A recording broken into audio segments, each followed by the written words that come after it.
Rothschild.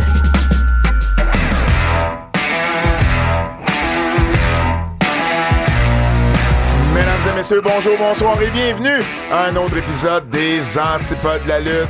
Pat Laprade, Fred Poirier, KR, Kevin Raphaël. Yes, Bonne année. Bonne année, merci pour les beaux cadeaux, j'apprécie beaucoup. Vraiment content. Avec plaisir. Et achetez vos billets pour le 6 mars, sans restriction chrono. March Madness, 6 mars. Achetez vos billets.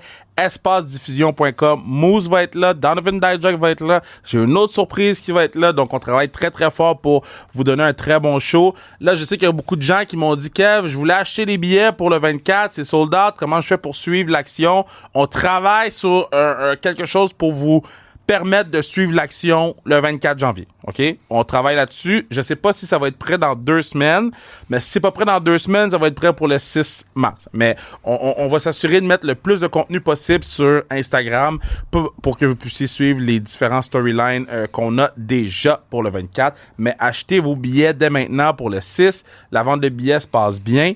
Mais moi, je vous dis qu'après le show du 24, les gens vont acheter les billets pour le 6 directement sur place. Ça va être possible. Donc, si tu les veux avant tout le monde, achète-les pour le 6. Puis quand le 6 s'est rempli, c'est Birthday Bash. Birthday Bash. Ça, c'est au mois de mai. Hey, you know. Ben, écoute, ta fête, c'est au mois de mai. Ah, hey. C'est sûrement pas pour la fête de quelqu'un d'autre, là. I don't know. Ben, moi, je le sais. OK. Ben, en fait, j'ai même probablement une date dans mon téléphone. Tu l'as-tu? Je sais pas. Pas mal sûr que tu m'as donné une date pour le mois de mai. Ben, si c'est quand la date de ma fête, ça s'enligne pour être pas mal proche de là. Scoop! Scoop! Ah oui, j'ai une date. J'ai une date. C'est marqué, sans restriction chrono 5, 19h. Ouais, mais cette date-là, ça sera pas celle-là. Ben, c'est la date que tu m'as donnée. Ouais, mais on va la changer. Mais ça va-tu être un samedi? Ou un jeudi? Ça va être... on va falloir qu'on la change. Je te demande si c'est un samedi. Il va falloir qu'on la change. Parce que là, les gens là, me disaient, pourquoi Kev, il roule les jeudis? Pourquoi Kev veut rouler les jeudis? Ah oui, parce que t'avais cette mission-là de vouloir découvrir une nouvelle journée. Moi, là, je voulais découvrir une nouvelle journée. Hey. Je voulais amener la lutte au Québec dans une nouvelle journée. Maintenant, vous savez pourquoi, God damn it, faut que je roule les jeudis. Parce qu'il n'y a pas de show. Je peux plus le vendredi! Je peux plus le vendredi! OK? Je peux pas le vendredi! Ah, effectivement, parce que maintenant, ben, on est rendu sur Netflix. En fait, on n'est pas encore là. On s'en vient. Ben, on a fait nos premières journées. On a fait Raw, on a fait NXT. Là, soyez patients, OK? Ben Parce oui. que, tu sais, les mêmes textos que toi, moi, je les ai. Ben oui. Puis je suis comme, groupe, il y a 21 langues qui vont apparaître sur Netflix, OK? Ouais. Premièrement, on va tomber live à un moment donné, OK? Ça va arriver. C'est juste que c'est complexe à avoir 21 langues en même temps. OK, ça, c'est numéro 1. Numéro 2, le contenu qui va arriver en différé. Nous, on nous a dit 24 à 36 heures. Hey, c'est la première semaine. Autant qu'il faut nous donner un break à nous, qu'il faut donner un break à eux. OK? 100%. Si dans un mois, c'est comme ça se peut que je lève le drapeau puis je dise « Aïe, yo, comme, qu'est-ce qui se passe? » Mais c'est complexe pour tout le monde en ce moment. C'est pas facile. C'est nouveau pour tout le monde. Soyons patients. Mais vos boys sont sous Netflix. Fred, faut mettre le beat, là. Faut mettre le beat, là. Hey, hey, hey, hey! Yo! Ah, Hey! Netflix! Hey! Hey! Hey! Ah, Yep! let's go! Oh oui! Come on! Netflix! Ah! WWE! OK, c'est tout. Bon! Je pense que c'est meilleur que les tunes que tu faisais. C'était quoi, Fred, le personnage de Kev, là? Quand il avait 15 ans puis il faisait des tunes sur YouTube, là. Ah, fuck you, Pat! Tu te rappelles pas? Dream Team! Oh, Dream Je Team! suis sur le party! Pa, pa, pa, pa, pa, pa, pa, pa, pa, pa. Ah, wow, que c'était mauvais. Yo. Hey, abonnez-vous également à notre Keybook parce que bon, les antipodes continuent. Keybook continue malgré le fait qu'on soit maintenant sur Netflix. On a fait le review de Wrestle Kingdom. On a fait le review de Wrestle Dynasty. On vous a donné un spécial sur comment c'est arrivé ce deal-là avec la WWE et Netflix. On a également fait un review du tout premier Raw du 11 janvier 1993. Alors, beaucoup de contenu sur notre Keybook. Si vous n'êtes pas déjà abonné, on a 2-3 forfaits différents. Évidemment, le plus gros des forfaits, c'est là que vous allez avoir le plus de contenu. Ça coûte juste 7 $ par mois. Donc, abonnez-vous dès maintenant pour avoir tout ce contenu-là. Et puis, si jamais le hockey féminin vous intéresse, ben écoutez, sans restriction, avantage numérique, sans restriction régulier. Qui t'as une... J'ai Maëlle Achieman, qui Exact. est la animatrice de foule du Canadien de Montréal. Elle va travailler avec Sans Restriction sur différents projets. Donc Maëlle cette semaine. Et la semaine prochaine, Roselyne Filion ouvre les valves, parle de tout. Donc, Maëlle, Roselyne, puis sans suivre les autres, puis Sans Restriction Football aussi. Ouais. C'est Walkout Weekend, je sais que les gens ont beaucoup de paris sportifs, ces affaires-là. Écoutez ça avant de faire quoi que ce soit, parce qu'on a des hot takes, puis d'habitude, quand je parle, ça arrive. Alors, on passe tout de suite avec les nouvelles. Kev, l'ère Netflix est de plus en plus arrivée. Hein? Oui, nous, on est sur Netflix, mais Raw était sur Netflix pour la toute première fois parce qu'évidemment, au Canada, tout le contenu de la WWE est rendu sur Netflix, mais aux États-Unis, c'est uniquement Raw. NXT demeure sur CW et puis SmackDown est sur USA Network, alors que les pay-per-view, les PLE, sont sur Peacock. Donc, Ouais. c'est vraiment juste Raw aux États-Unis qui est sur Netflix. Et la WWE a fait les choses en grand pour sa première sur Netflix. C'était digne. Tu sais, on dit souvent c'était digne. On a souvent dit que c'était digne d'un pay-per-view. Non, mais c'était un Mais, pay-per-view. mais c'était même pas genre un B-pay-per-view, Non, là. c'était WrestleMania. C'était peut-être pas WrestleMania. OK, c'est ce mais que c'était- WrestleMania aurait de l'air si c'était dans une arena de 17 000 personnes. Ah, tu vois, j'haïs pas ça, dit de même. Mais c'est normal. J'haïs pas ça, dit de même. Parce que il y avait des gros matchs, juste des gros matchs. Il y avait plein de Hall of Famers, plein d'anciens lutteurs, et il y avait de la célébrité au pied carré, là. Au pied carré, le tapis rouge était ridicule, là. Les présentations. Puis tu sais, après ça, c'est sûr que maintenant, quand on va parler de WWE, on va pouvoir parler de nos expériences aussi à nous, par rapport de la façon qu'on commande.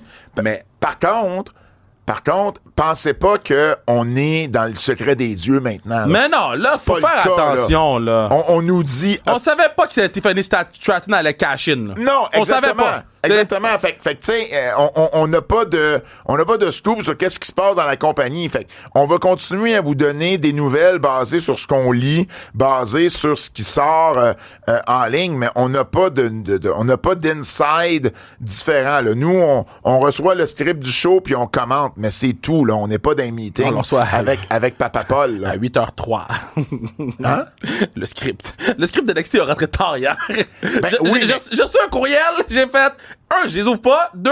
Mais il y avait déjà un draft. Oui, qui était il y a des sorti drafts, plus il y a des tôt, drafts qui puis, sortent tu sais, tout le temps, ça, le draft est quand même... Mais, tu vois, maintenant, pour Sans Restriction Chrono, je me suis inspiré des scripts qu'on reçoit, les drafts. Ouais, je te dirais, Puis- pour la scène indie, c'est un peu intense. Mais encore lisse. Je peux te dire ça. On peut faire les choses quand même. T'es le premier à dire... Ouais, mais- Attends, t'es le premier à dire que les boys de 2.0 se sont démarqués Oui. parce qu'ils ont mis de l'emphase sur leur entrée, parce qu'ils savaient qu'à un moment donné, quand ils vont arriver à certains moments, Oui. la façon qu'ils ont mis de l'emphase sur l'entrée, ça va être bénéfique.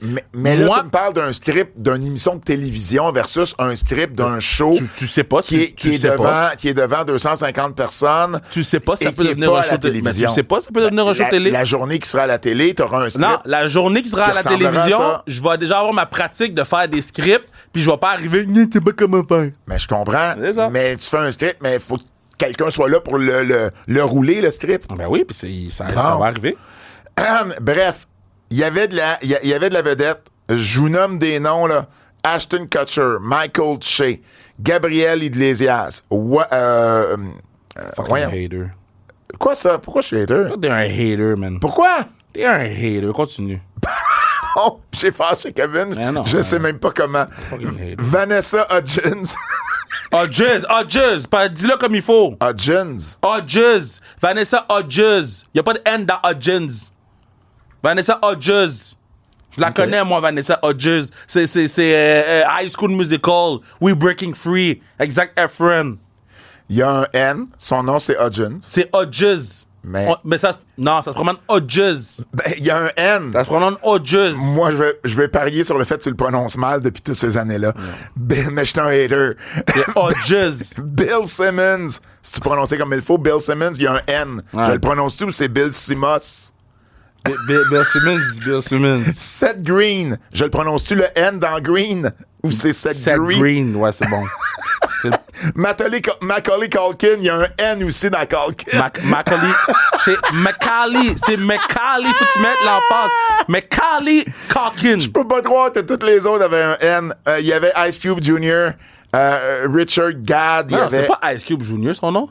Ben non, mais je veux dire, c'est le fils d'Ice Cube. Non, mais c'est pas Ice Cube Jr. C'est O'Shea Jackson Ben, Jr. c'est ça, C'est Ice Cube Jr. C'est O'Shea Jackson, pas Ice Cube Jr. OK. Faites-vous voyez en 2025, Kev va gosser autant qu'en 2024. C'est pas Ice Cube Jr. son nom. Il y avait Steven Amell. Il y avait Daniel Fishel. Randy Orton, c'est-tu Bob Orton Jr.? Ouais, c'est le fils de Bob Orton. Ben non, mais on va mettre un Junior. ben non, mais c'est pas ça. C'est son nom d'artiste. Mais non, c'est même pas Ice Cube Jr., c'est O'Shea Ice son nom. Cube, c'est le nom d'artiste de son père. Ouais, mais tu prends pas le nom d'artiste de ton père. Ça veut pas dire que. Ben non. C'est ça. Mais c'est correct. Moi, je l'appelle Ice Cube Jr. Let me be. Let me be. Il y avait aussi plusieurs lutteurs du passé. Stephanie McMahon, Undertaker, Jimmy Hart, X-Pac, Michelle McCool, Nikki Bella. On a vu l'Undertaker, d'ailleurs, avec sa motocyclette, American Badass, qui est venu rejoindre Rhea Ripley après qu'elle ait battu Liv Morgan. On a eu quand même un gros changement de titre, là. Qu'est-ce que j'ai dit? Je peux pas dire qu'est-ce que je fais de voir. C'est parce que Manu, il s'occupe de faire arranger l'Internet chez nous en ce moment. Oui. Puis That's dirty! c'est lui qui a décidé de mon nom, que tu sais, ça va apparaître Ouais. quand je vais me connecter, puis du code. Tough. OK. Tough. Ah ouais? Tough. Ah. Tough. Tough. Tough. Écoute, merci pour cette tranche de vie. Tough, man. Rhea Ripley a remporté le titre contre Liv Morgan. Ouais. Gros changement de titre. Gros match. Undertaker qui est venu rejoindre Rhea Ripley par la suite. Pas le Rock, mais Roman Reigns a battu Solo Sikoa pour le titre de chef tribal. Et c'est le Rock qui est venu y mettre le Hula Fala autour du cou. Moi, j'ai pas tout compris, Et cette on a... affaire-là. Qu'est-ce que t'as pas compris? Ben, il n'y a pas eu de... Les histoires ne se sont pas poursuivies. Quelle histoire? On a eu Board of Director Rock, là. Parce qu'il s'est, mettons, il a salué Cody. Ben non, mais il l'a expliqué il l'a pas expliqué à NXT. Ben, plus ou moins. Ben oui, il me semble qu'à NXT, qu'est-ce qu'il a dit hier à NXT? Ben, il a dit qu'il était 20 steps devant tout le monde. Oui. Mais, mettons... Que là, la meilleure chose à faire en ce moment, c'était d'être du bord de Cody Rhodes. Mais moi, tout ce que je dis, c'est la dernière chose qu'on avait vu de lui, puis qu'est-ce qu'on a vu de lui. Oui. Puis je dis pas que c'est négatif, c'est juste ça coordonne pas les deux. Ben, la dernière fois qu'on l'a vu, c'est quoi? Il a donné quelque chose à Cody? La dernière fois qu'on l'a vu, c'est quand il était apparu à Survivor Series. Puis il a fait le throat slash. Il a fait le throat slash? Oui, il avait fait une affaire avec sa main pour dire couper la tête. C'était-tu juste couper la musique? Non, parce que la musique a continué. Non, c'est pas... Non, Pat Laprade! Non, Pat Laprade! Oui, mais on sait pas ce que ça veut dire. Il y a bien des choses qu'on sait pas encore. Mais je pense qu'on a eu... Honnêtement, je pense qu'on a eu un milieu entre Rock Corporate et Rock, genre, le boss final. Tu comprends? Mais, bref, il est venu mettre le Hula Fala autour du cou de Roman Reigns. Il a donné un hug à Cody Rhodes. On a eu aussi John Cena. John Cena. Qui a fait une grosse promo et qui, au final... J'ai aimé comment il a joué avec la foule. J'ai aimé comment il est arrivé puis il a dit... Ben, tu sais, vous pensez que, tu sais, je vais aller chercher le 17e championnat. Tu sais, mettez pas vos attentes trop hautes. Ça arrivera pas. Mais en même temps, mettons que ça arriverait, là, il faudrait que je gagne, je sais pas moi, le Money in the Bank. Il faudrait que je gagne le Royal Rumble. Mais là, pour gagner le Royal Rumble, faut que je sois dans le Royal Rumble. Mais là, si je pourrais être dans le Royal Rumble, c'est parce que je veux le gagner, le Rumble. J'ai adoré comment il a amené tout ça au point où la grosse annonce de ça, c'est ben oui, John Cena s'en va pour le 17e championnat, puis oui, John Cena va être dans le Royal Rumble. T'as pas aimé ça, toi? J'ai pas aimé ça. J'ai aimé le segment de John Cena. J'ai aimé toute cette affaire-là. Ouais. Puis, tu sais, je veux pas, John Cena peut te vendre, tu sais, il peut vendre des lunettes à un aveugle, là. C'est cette qualité-là. Puis, Souvent, les aveugles ont des lunettes. Là. ben non. Ils ont des lunettes noires. Non, pas tous les aveugles. Ben non, mais beaucoup. Ben non. Stevie Wonder, Roy Orbison. Ben, tu me nommes 3 aveugles. Moi, je connais plein de gens aveugles qui n'ont pas de lunettes. J'en ai nommé 2. J'en ai juste nommé 2. By the way, là, il y a une grosse conspiration que Stevie Wonder n'est pas vraiment aveugle, hein? Hein, de quoi tu jases? OK, so, vous savez pas ça, mais OK, so, il y a Twitter, mais il y a Black Twitter aussi. Puis, il y a Twitter, mais il y a Black Twitter. Ça, c'est comme le Twitter culture. C'est comme le dark web de Twitter? C'est pas assez dark Twitter comme non, c'est là? c'est le Black Twitter. C'est comme toute la culture est là, tu sais. Puis, il y a de plus en plus d'artistes ou de gens qui sortent qui disent « Yo, je pense que Stevie Wonder, il voit. » Ben, Parce voyons! qu'ils ont toutes des interactions. Exemple, Carmelo Anthony est arrivé sur le podcast, sur son podcast, puis il a dit « Yo, à un moment donné, Stevie Wonder m'appelle. » Puis il est comme, yo, c'est Stevie Wonder. Puis il m'a dit, puis il dit, je peux pas vous mentir. Puis le gars qui était à côté de Carmelo Anthony était sur le podcast. Il dit, c'est arrivé pour vrai. Stevie Wonder a dit, c'était vraiment le fun de te voir jouer hier. Mais non, mais... Non, c'est bro, une expression. non, bro. Même Dr. Dre, bro. Même Dr. Dre. Ben. Il dit, à un moment donné, Stevie Wonder m'appelle. Puis là, Dr. Dre, il dit, yo, Stevie, tu sais, il est quelle heure, man? Puis Stevie Wonder a dit l'heure exacte. Ben oui, mais... How the fuck does he know? En braille! Mais non, bro, ton braille, il change pas d'heure, là. Oui! Mais, t'as-tu déjà vu une horloge braille? Bon, Fred Mais a non, dit mais oui. qui change l'heure? Oui! Voyons! Moi, je pense que Stevie Wonder, il voit. Ben oui, puis moi, je pense que Stevie... Elvis est sur une île déserte Moi- avec JFK. Hey, avec tout ce que j'ai entendu sur le Black Twitter, je pense que Stevie Wonder, je dis pas qu'il voit à 100%, Moi, je mais ferais- un moi, 10-12%. Moi, je ferais bien attention à ce que tu dis en ce moment. Pourquoi? Parce que il y a des animateurs radio qui ont perdu leur job pour des trucs qui ressemblent à ça. Je dis ça, je dis rien. Tu sais quoi? Est-ce que Stevie Wonder a vu l'homme sur la Lune, lui? Regarde. Là, je suis à un moment charnière, là, de si je veux garder ou perdre mon travail avec ce que je vais dire, OK? Fait que continue, parce que tu veux pas entendre ce que je vais dire. Aïe, aïe, ça, c'est drôle. Il y a CM Punk également qui s'est déclaré pour le Royal Rumble tout de suite après le premier Raw. Donc, Cena et Punk, OK, parlons Oui. de CM Punk. Oui. Le match avec Seth Rollins, wow. c'était tout. Le meilleur match de CM Punk toute une depuis, finale. depuis son retour à la lutte professionnelle. Pour vrai, depuis toute une 7 ans. finale. Bon. Puis big shout out à Seth Rollins. La promo qu'il a faite, qui a pas passé à la télévision, là, Ouais. je pense que c'est, avec Pipe Bomb, là, ma promo préférée de CM Punk. OK. Il a frappé tout ce qu'il avait besoin de frapper. Il a tout dit les bonnes affaires. Il a mis les gens over. Il a parlé de Chris Bay. J'ai trouvé ça tellement bon comme promo et tellement naturel. Et Jackie est à côté de lui. Puis si vous avez retourné, Jackie est à côté puis elle est comme éblouie par... Ouais.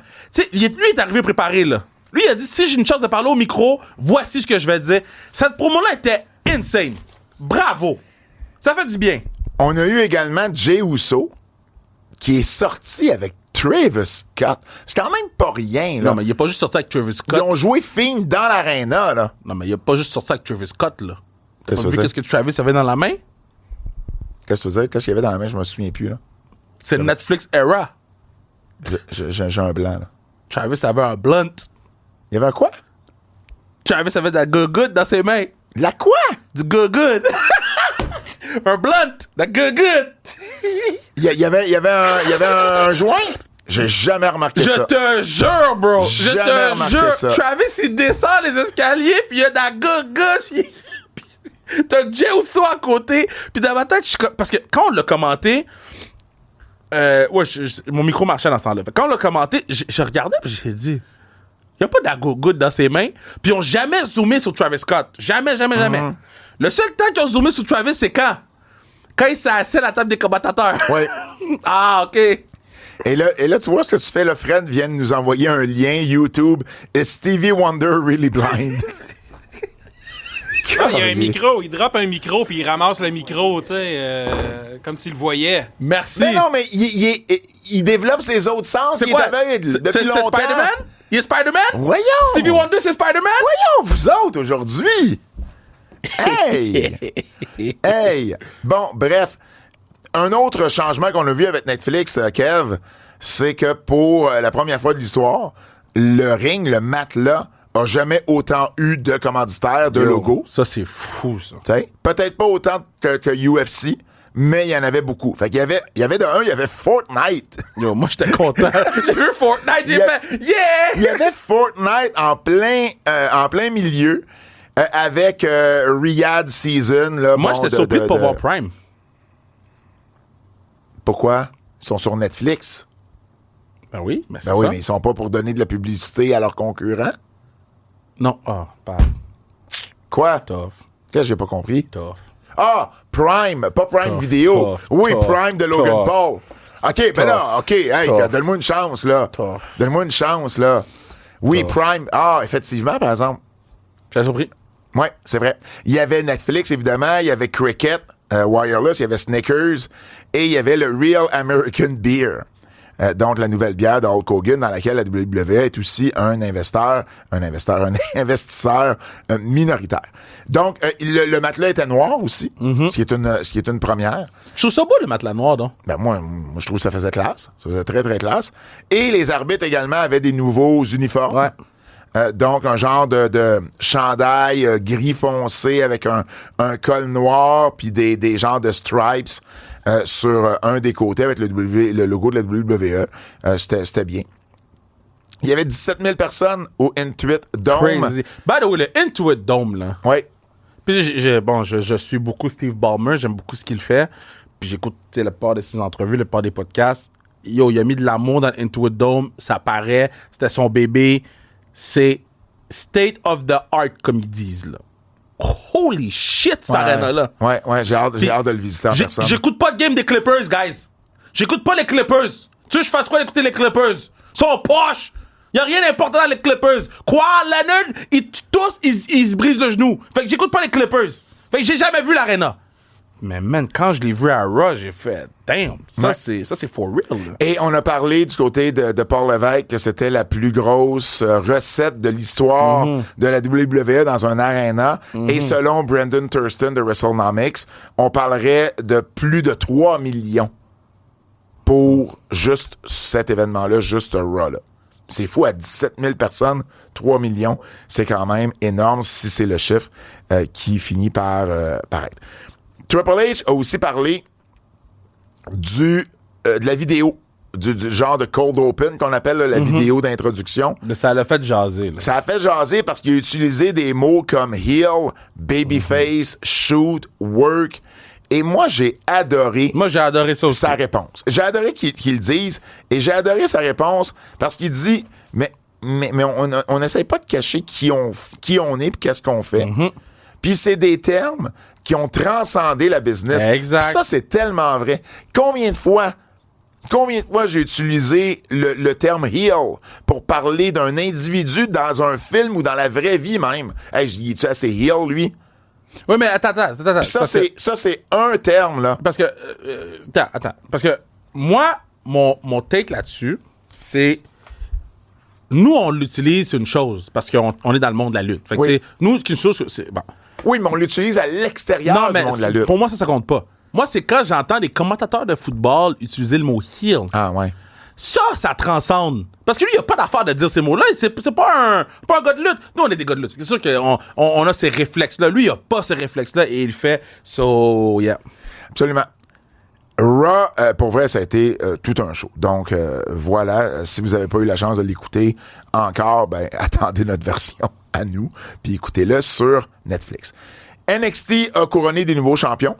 Donc, premièrement, Julia, qui a battu Roxanne Perez dans le tout premier match de New Year's Evil. Un excellent combat, Kev. Pour vrai, Julia et Roxanne Perez ont livré la marchandise, là. Non? T'as pas aimé? En fait, bon, j'ai adoré le match. Mon point que je veux mettre de l'emphase dessus, c'est la première heure au complet. Toute féminine. Toute féminine. Ouais. On faisait le show, puis j'étais abasourdi. On n'a pas vu un dude! Ils ont mis juste des filles! Ouais. J'ai dit yes! Ouais. Yes! Puis tous les matchs étaient bons. Il y a eu ils ont eu des This is Awesome chants sur les 2 des 3 premiers matchs. Wow! Je suis juste curieux, tu vois, Cage Match a donné 7.32 à Punk et Rollins. Je trouve ça sévère. Moi, je trouve ça très sévère. Je trouve ça vraiment sévère. Et puis, à NXT, tu Mais vois... attends, moi, j'aurais mis 4 sur 5. Fait que ça fait... C'est un peu moins de toi. Et pour NXT, ils ont donné 7.58 à Julia puis Roxanne Perez. Et ça a été le match le mieux coté du show, à 7.58. Ah, j'aurais mis plus à ce match-là, par exemple. Ben, moi aussi. Moi, j'aurais mis 8 sur 5. 8 sur 5. Ouais. C'est fort, ça, 8 sur 5. Leave me the fuck alone. 4 sur 5. Bref, Julia qui remporte son premier titre depuis qu'elle est à la WWE, elle met fin au règne de 264 jours de Roxanne Perez.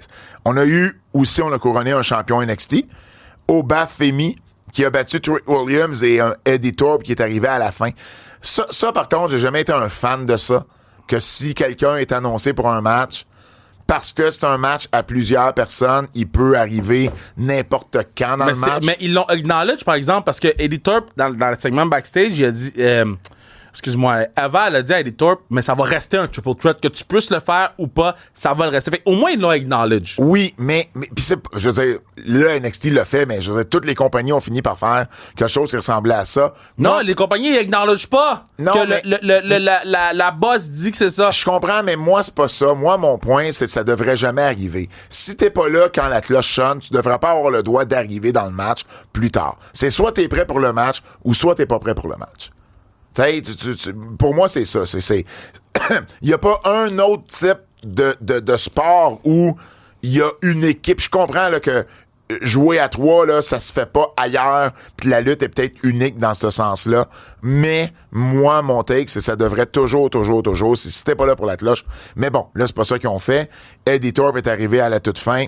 Et malgré ça, ben c'est Oba Femi qui a remporté le match, met fin au règne de 93 jours de Trick Williams. Toi, t'as été high sur Oba Femi, là. Mais Oba Femi is something else, man. Oba Femi, là, il n'y a pas beaucoup de négatifs sur Oba Femi. Pas beaucoup de négatifs. Puis là, que Trick perd la ceinture comme ça, est-ce qu'on le monte sur le main roster à SmackDown? Moi, je pense qu'on le monte à SmackDown dans les prochaines semaines. OK. Puis qu'on le fout avec Carmelo Hayes. Ouais, parce que là, il faut faire quelque chose avec Melo. Exactement. Là. Fait que là, le Melo est un peu comme, il navigue, là. Ouais. Mais ramener les deux gars ensemble, ils ont une chimie incroyable. Laisser NXT à Oba Femi. Puis tu sais, on a vu Stéphanie Vaquer être number one contender, là. Ouais. Ouais, Stéphanie Vaquer, number one contender, puis tu l'as dit, il y a eu les 3 premiers matchs de féminin, mais c'est pas juste le nombre de matchs, c'est le nombre de lutteuses. C'était un match en simple, C'est vrai. un four-way, puis un 3 contre 3. Ça fait 12 lutteuses qu'on a utilisées dans les 3 premiers matchs. Et ensuite, ben, on a eu un match en simple, puis un 3-way pour finir le show. Fait que sur 17 lutteurs, ou sur 17 personnes qui ont lutté, il y en a 12 que c'est des femmes. C'est incroyable, ça. C'est fou. Incroyable. Pour vrai, là. Vraiment fier de NXT à ce niveau-là. On a également vu, je pense, pour la première fois, puis corrige-moi si je me trompe, ça va... C'est toi. Ben non, moi c'est pas moi j'ai du tout. c'est toi. C'est ton laptop. Non? Ah, c'est moi. Ah, là, Fred! Désolé. Je vais me déconnecter. J'aime comment Fred a voulu régler la situation rapidement. Il a dit non, c'est moi. C'est moi, les boys. C'est moi. Ah, ça, c'est drôle. Le Rock et sa fille Eva... C'était beau les voir ensemble. à NXT. À la télé, là. Ouais, ça, c'était vraiment good. Puis c'était drôle de voir Eva donner des conseils à son père sur, tu sais peut-être pas quoi dire en ce moment, mais tu vas le filer une fois que tu vas être dans le ring. J'ai comme fait, tu sais, elle dit ça quand même à un des meilleurs de tous les temps au micro. Il a regardé la caméra puis il a dit, je sais pas ce que je vais dire. Avec Ouais, un c'est clin ça, d'œil, c'est ça, exact. Il a quand même acknowledge cette affaire-là. là. Absolument. On a également eu des changements dans les commentateurs. Donc, à partir de maintenant, on a Michael Cole et Pat McAfee qui sont à Raw. On a Joe Tessitore et Wade Barrett à SmackDown. Et on a envoyé Corey Graves. On envoie Corey Graves à NXT. Donc, Corey Graves ne sera plus à Raw ou à SmackDown. Il va être à NXT avec Booker T et avec Vic Joseph. Donc, pour ceux et celles qui critiquaient le travail de Booker T, ben là, j'imagine que Corey Graves va en prendre une certaine partie. Ouais. Ouais. T'sais, parce qu'il va être... T'sais, parce que le play-by-play va demeurer avec Joseph. Fait que Corey Graves va jouer un peu plus le rôle de color commentator. Non, mais Booker T va rester là. Ouais. Il va avoir... Moi, de ce que je comprends, c'est un bout à 3 maintenant. Mais c'est correct. Qu'est-ce que tu veux dire? Bah, J'ai moi, pas dit que c'était pas correct? Non, je trouve que c'est correct l'idée d'amener Corey Graves parce que Booker T, moi je l'aime Booker T, mais Booker T c'est monsieur onomatopée. Là. Oui. Fait que, tu sais, il est bon dans ses réactions, sont genuine. Donc tu sais, si on veut quelque chose de un petit peu plus technique, c'est d'avoir Corey Graves. Exactement. On a également changé... C'est Corey Graves, c'est quand même un partenaire NXT, là. Ben, à la base. T'sais, c'est ça. Ben oui, à la base. Non, moi, j'aime l'idée de ramener Corey Graves à NXT, puis ça démontre juste... Tu sais, NXT, là, avec les codes d'écoute qu'ils font, c'est plus juste le... Oui, ça demeure du développement, mais avant tout, c'est le troisième brand, là. Ouais. Tu sais, tu comprends, c'est un brand à part entière, là. On fait des codes d'écoute qui battent Dynamite régulièrement, là, depuis qu'on est sur CW. On change d'annonceuse également. Alors, Liliane Garcia s'en va du côté de SmackDown. Et puis, Alicia Taylor s'en vient du côté de Raw. Et puis, c'est Mike Rome qui demeure à NXT. Alors, on fait un petit switch du côté des annonceuses entre Raw et SmackDown. Tiffany Stratton, tu l'as mentionné tantôt, devenue championne féminine de la WWE. Elle a caché in son contrat de Money in the Bank vendredi. Vraiment, c'était... nous, on l'a fait. C'est d'ailleurs disponible en ce moment là, sur Netflix. Là. Ce qu'on a fait vendredi parce que le show était uniquement disponible sur YouTube. Fait que c'est pas tout le monde qui a eu la chance de l'écouter. Ah, vendredi, il est disponible sur Netflix? Oui, il est disponible. Quelqu'un m'a écrit pour me dire qu'il était OK, disponible fait sur que vous Netflix. pouvez nous écouter. Vous pouvez nous écouter. Ben, celui de vendredi du 3 janvier, c'est là. Si vous voulez nous écouter, c'est là. Il y en a d'autres. Ben, il y en a d'autres. Mais ça, c'est des Easter eggs. On vous dira pas On quelle vous date. dira pas c'est lesquels. Parce Mais il y en a que qui l'ont trouvé. ils nous l'ont pas dit. Ouais, moi, il y en a qui m'ont écrit en privé. Ah non, moi, il y a des gens qui l'ont trouvé. Ouais, moi, c'est il y a ça. des gens qui ont cherché. Oui, exact. Mais le SmackDown, minimalement, est là. Et Tiffany Stratton qui est venue cash in. Et j'ai aimé comment on a fait ça. On a essayé de faire un genre de swerve à travers tout ça, dans le sens où Stratton est arrivé, a attaqué Candice LeRae, et ensuite l'a envoyé dans le ring. Bianca Belair a fait son KOD sur Nia Jax. Et là, ensuite, Stratton a attaqué Bianca Belair. Et là, ensuite, a officiellement dit qu'elle cashait in et a fait son prettiest moonsault ever pour battre Nia Jax et devenir championne féminine. Donc, j'ai aimé le petit swerve qu'on a fait en attaquant Candice LeRae qui était dans le coin de Nia Jax. Et Bianca Belair par la suite. Donc, tu te dis, crime, qu'est-ce qu'elle va faire dans tout ça? Et finalement, c'était Tiffy Time qui est la nouvelle championne féminine. Vous savez comment moi je suis high sur une fille comme Tiffany Stratton. Rumeur pour WrestleMania. Selon Dave Meltzer, Cody Rhodes et John Cena est le plan en ce moment pour WrestleMania 41. Alors, voyons voir, est-ce que c'est là... Il l'a teasé fort, là. Est-ce que c'est là, justement, que, tu sais, John Cena, Royal Rumble, gagne le Rumble, s'en va à Mania contre Cody et gagne son 17e titre? Voyons voir. Ce qui serait pas une vilaine chose de le faire gagner le titre à Mania pour lui permettre de le perdre, mettons, à SummerSlam, parce que c'est la première année de SummerSlam, va être sur 2 soirs. Donc, ça pourrait être un gros spectacle où, justement, Cena pourrait perdre le titre peut-être contre Cody encore, ou contre quelqu'un d'autre à SummerSlam. On a également confirmé du côté de la WWE que le Royal Rumble 2026 aura lieu en Arabie Saoudite. Donc, c'est pas juste les 4. Tu sais, à un moment donné, on parlait que les 4 gros pay-per-view étaient prêts aux États-Unis puis les autres à l'international. Ben, c'est pas ça là, qui arrive. Là.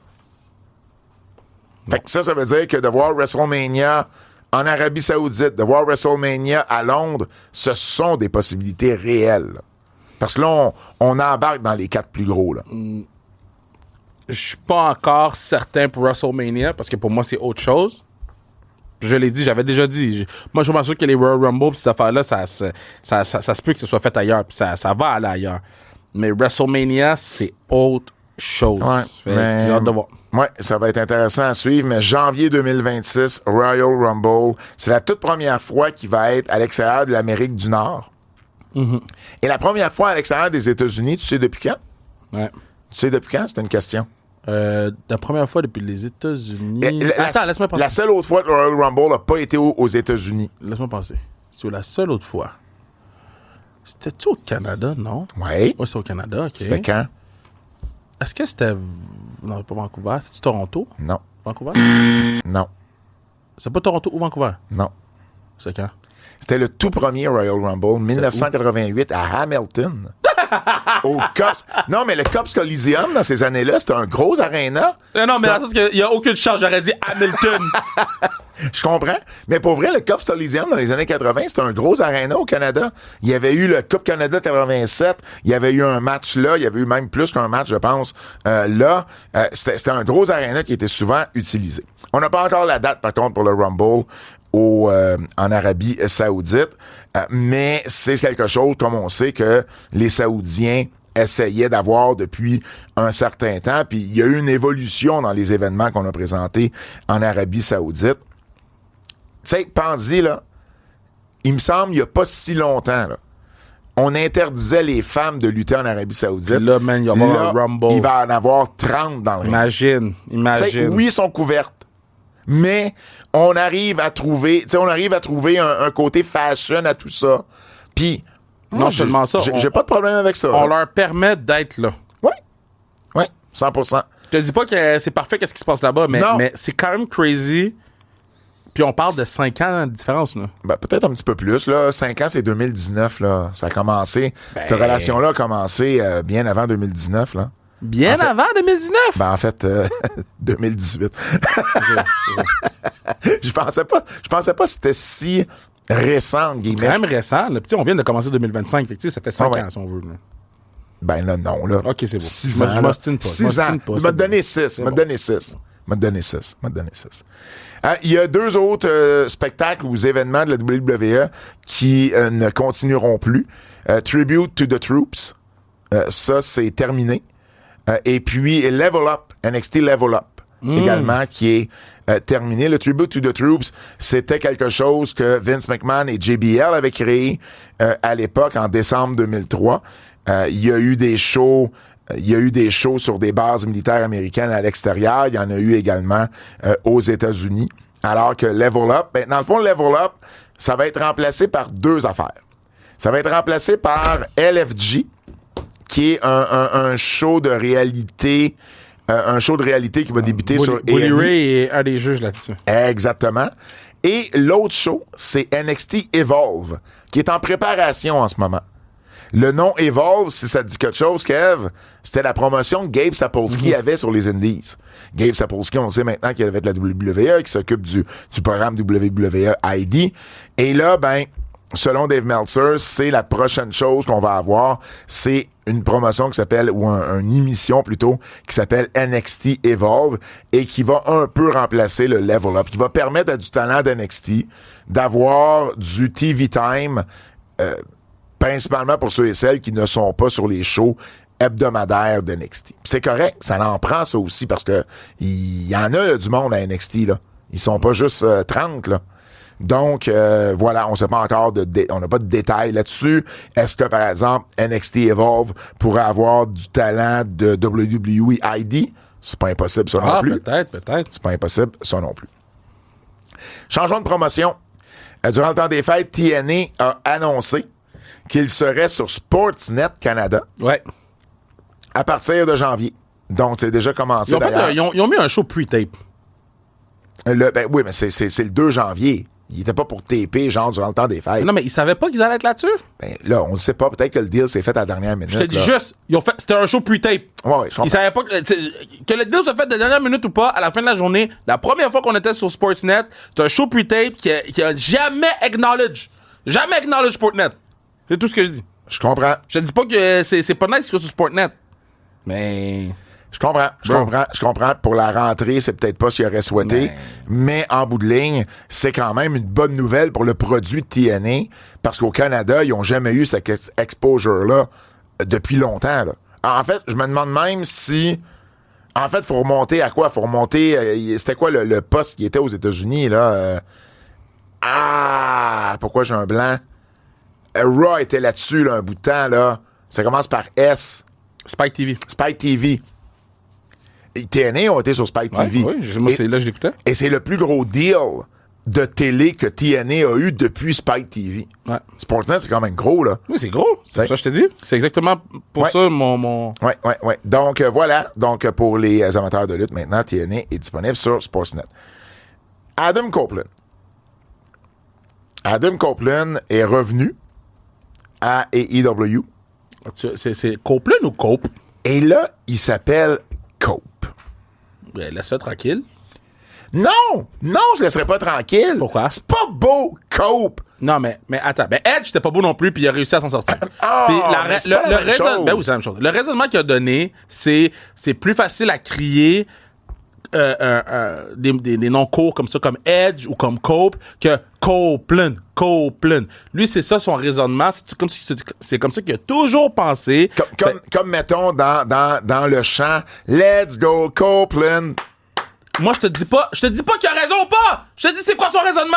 Mais mettons, il cherchait un mot de 4 lettres, là. Oui. Son prénom, ça ne tentait pas. Comme dans le chant « Let's go, Adam ». Moi, mais Adam, ça fait 2, là. Mot de 4 lettres. J'ai juste dit mot de 4 lettres. Non, mais deux syllabes, mais mot de 4 lettres. Non, mais lui veut il veut une syllabe. Je le sais, mais c'est pas beau, Cope. Yo, laisse le patinet vivre sa vie, man. Ben, je le laisse. J'ai-tu le droit d'avoir une opinion? T'as le droit d'avoir une opinion. Merci. Mais c'est juste, je suis comme... Le patinet vit sa vie, man. Let him be. Hey, pour vrai, ben oui, mais ça, c'est bon pour n'importe quelle critique qu'on va avoir sur n'importe qui ou n'importe quoi. Non. Quand c'est shit, parce que c'est shit... Let them be. Ah, OK. TNA ont fait un pre-tape. Let them be. C'est quoi j'ai dit? Let them J'ai be. dit c'est leurs affaires, mais c'est pas une bonne idée. Let them be. Yeah. T'as-tu fait? Non, j'ai rien fait. Il y a eu, on va changer de registre pour terminer les nouvelles. On a appris également le 31 décembre, donc la journée de mon anniversaire de naissance, le décès de Sweet Daddy Siki. Ouais. Est-ce que le nom te disait quelque chose? Ben oui. Ouais. Ben Edge, c'est un des plus grands fans de Sweet Daddy Siki. Excuse-moi, Cope. OK. Faut pas que... je reviens là. C'est triste, là. Oui. Je veux pas mêler l'humour avec un décès. Sweet Daddy Siki, décédé le 31 décembre à l'âge de 91 ans. Oui, il a aidé, entre autres, à entraîner Adam Copeland, Christian Cage également, quand ils ont commencé à Toronto. Moi, c'est quelqu'un, évidemment, que le nom m'est très familier parce que, bon, évidemment, j'ai lu sur l'histoire de la lutte, mais aussi parce que Greg Oliver, mon ami qui roule le site web Slam Wrestling, a été un proche de Sweet Daddy Siki, a fait un documentaire ou a participé à un documentaire sur Sweet Daddy Siki également. C'est d'ailleurs lui qui a sorti la nouvelle de son décès. De son vrai nom, Elkin James. Puis ça, c'est quelque chose, son vrai nom et sa date de naissance, c'est quelque chose qu'il a gardé secret très longtemps. Elkin James, qui est né le 16 juin 1933 à Grimes, au Texas. Donc, ça fait longtemps qu'il était au Canada, mais à la base, c'est un Américain. Il a lutté pour Maple Leaf Wrestling, Grand Prix Wrestling dans les provinces atlantiques, Stampede Wrestling à Calgary également. Donc, Sweet Daddy Siki est décédé. Moi, j'ai une anecdote avec Sweet Daddy Siki, là, qui est un peu drôle, en fait. Sweet Daddy Siki, je suis à un brunch avec lui et Greg Oliver. Greg Oliver, c'était à Toronto. Greg Oliver est impliqué là-dedans.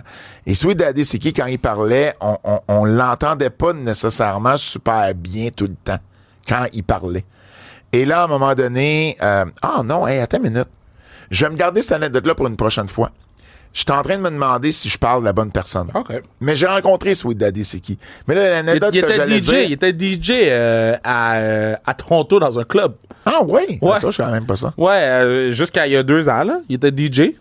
Je vais vous revenir avec dans un karaoké. L'anecdote est vraiment drôle, mais là, juste m'assurer, je suis en train de me remettre en doute si c'est Sweet Daddy Siki ou quelqu'un d'autre, mais je pense bien que c'est Sweet Daddy Siki.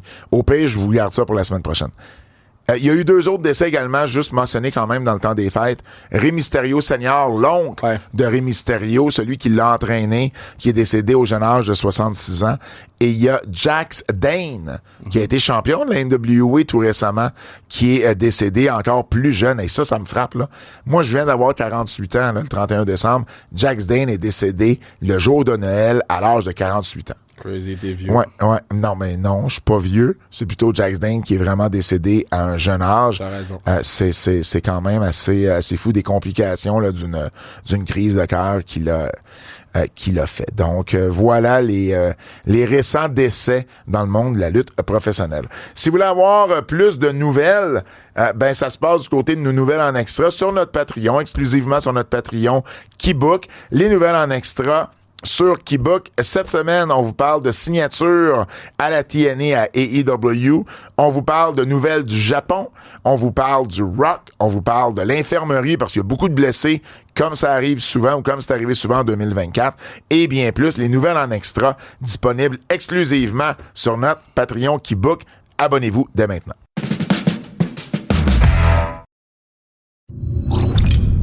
Le Japon.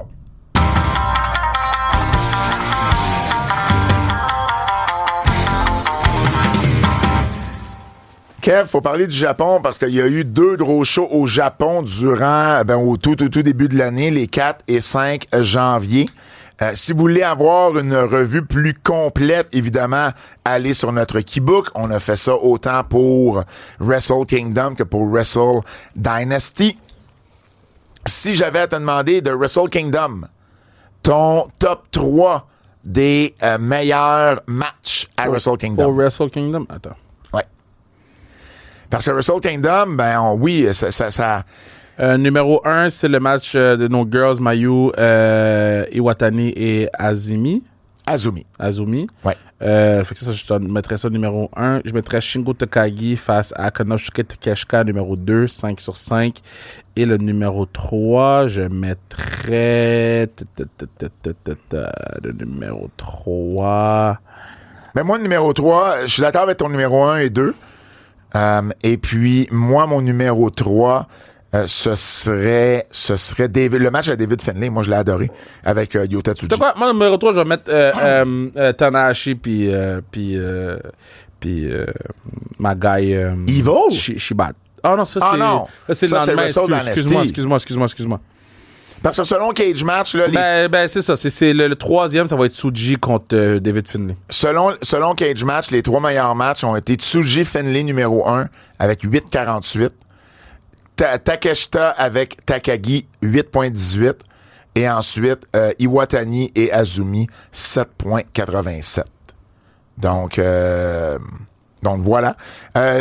Les 3 meilleures performances à Wrestle Kingdom? Oh! Ou les 3 MVP plutôt. Moi, je mettrais Iwatani et Azumi. Azumi.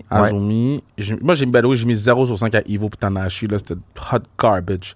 Puis je vais mettre Konosuke Takeshita comme numéro 3. Et si t'avais à me dire la surprise du show, ça serait quoi? Y a-tu une surprise? On n'a pas vraiment eu de surprise. À part Shibata, là. Et y a-tu une déception? À l'inverse? Que l'avant-dernier match de Tanahashi au Tokyo Dome, ce soit ce hot garbage shit qu'on a eu. Ouais, mais ça, tu le savais d'avance. Je savais pas que ça allait être aussi bad que ça. Non? OK. Parce que des fois, je mets 1 sur 5. Là, j'ai mis 0. Moi, je pense que ma déception, ça a été Naito et Takahashi. C'est pas une déception. Tu t'attends à quoi de Naito?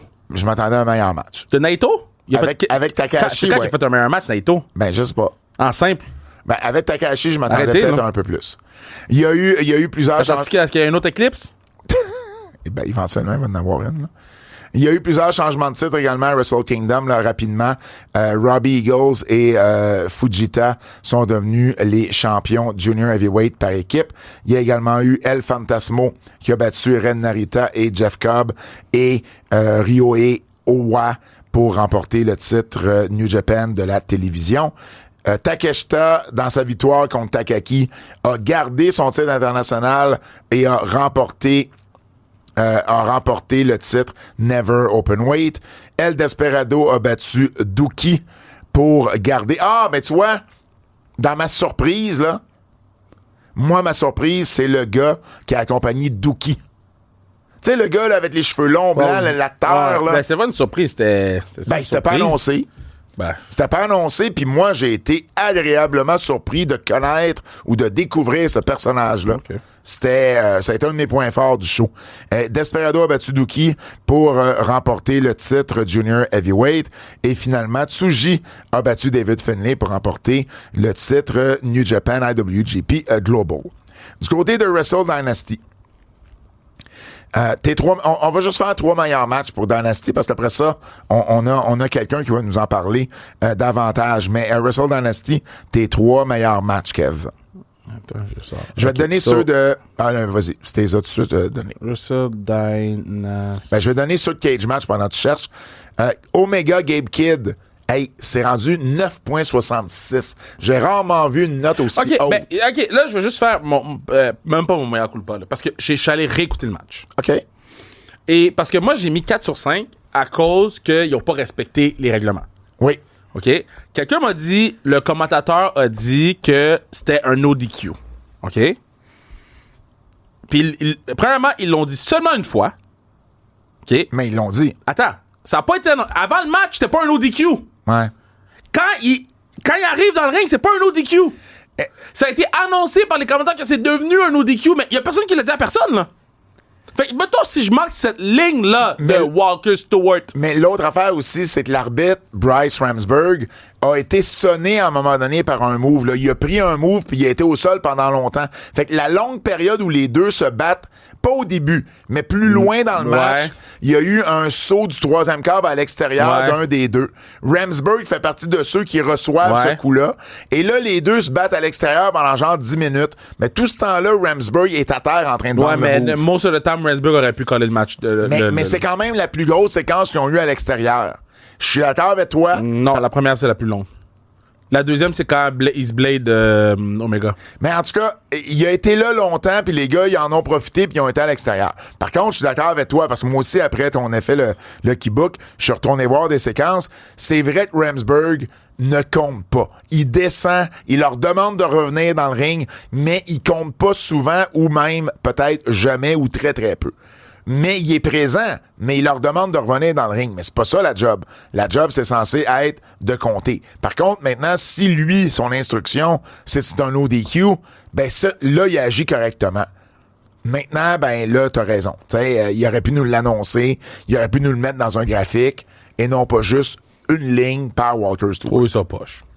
Mais enlève le no DQ, mettons, là, juste pour le match. C'est un 5 sur 5 pour toi, là. Ben oui. C'est un classique. C'est un classique de New Japan. Puis là, je pense qu'il y a des gens qui s'ouvrent les yeux sur Gabe Kidd. Ben, je vous en parle de Gabe Kidd depuis 1 an ici. Ouais. Mina Shirakawa versus Mercedes Moné. Faut que je donne des fleurs à Mercedes Moné, man. She be cooking. Puis Mina Shirakawa show up. Puis mon autre match, c'est Ishii face à Konosuke Takeshita. Holy shit. Ouais. Moi, j'ai je pense avoir les mêmes que toi. Ouais, j'ai les mêmes que toi. Quel match féminin t'as préféré entre Moné, Shirakawa et puis Azumi avec Iwatani? J'ai mieux aimé Azumi puis Si vous avez un match à écouter de Wrestle Kingdom, là, je reviens un instant sur Wrestle Kingdom, Iwatani Azumi, j'ai pas encore eu le temps, Kev, tu sais, je vais aller le revoir une deuxième fois, mais c'est un match de 8 minutes 46, là, mais qui est juste action. C'est incroyable ce que ces deux filles-là ont fait. Puis ça démontre à quel point la lutte japonaise est vraiment, là, à un autre niveau, au niveau de la lutte féminine japonaise, devrais-je préciser. Bon, Kev, on a parlé plus tôt cette semaine à quelqu'un, un Québécois. Ça, c'est malade, ça. Qui était à Tokyo. Et si ça n'avait pas été du fait qu'il avait été malade, il aurait probablement été à Wrestle Kingdom, mais il était minimalement à Wrestle Dynasty. Et on a eu la chance de lui parler. Il était d'ailleurs encore à Tokyo au moment qu'on lui a parlé. C'est quelqu'un que je connais depuis longtemps. Je sais pas si je t'avais dit ça ou je sais pas si je l'ai dit sur le podcast, mais c'est quelqu'un avec qui j'ai failli partir en podcast de lutte avant que nous, on ait les antipodes. Lui m'avait approché avec un podcast de lutte. Ah oui? On avait fait quelques tests, lui et moi. Parce que c'est quelqu'un que je connais depuis 20 ans. Là. Son nom, c'est Yannick Fortier. Pour les vétérans du webzine à l'époque, il était très, très, très présent sur le webzine. C'est lui qui s'occupait, entre autres, du webzine cinéma, de la, disons, cinéma du webzine, puis un grand fan de lutte. Alors, on lui a parlé plus tôt cette semaine, puis on trouvait ça tellement bon qu'on s'est dit, ben, on va le partager ici aux Antipodes. J'ai enfin trouvé un geek du Japon à parler. Enfin. Alors, on va entendre plutôt l'entrevue avec Yannick Fortier. Yannick Fortier, comment ça va, Yannick? Ça va super bien, Pat. Je mets les gens en contexte. Yannick et moi, on se connaît depuis une vingtaine d'années, ancien collaborateur au Webzine à l'époque, fan de lutte depuis toujours. Et présentement, tu te trouves à Osaka, au Japon. C'est malade, bro. Et il y a quelques jours, tu étais au Tokyo Dome pour Wrestle Kingdom. En fait, je te reprends, mais légèrement. Okay. J'ai été malade comme un chien, Pat. Malade, là, si tu savais, avec le voyage et tout. J'ai manqué Wrestle Kingdom, mais en même temps, ce que je voulais vraiment voir, c'était Wrestle Dynasty. C'est vraiment pour ça que j'étais là.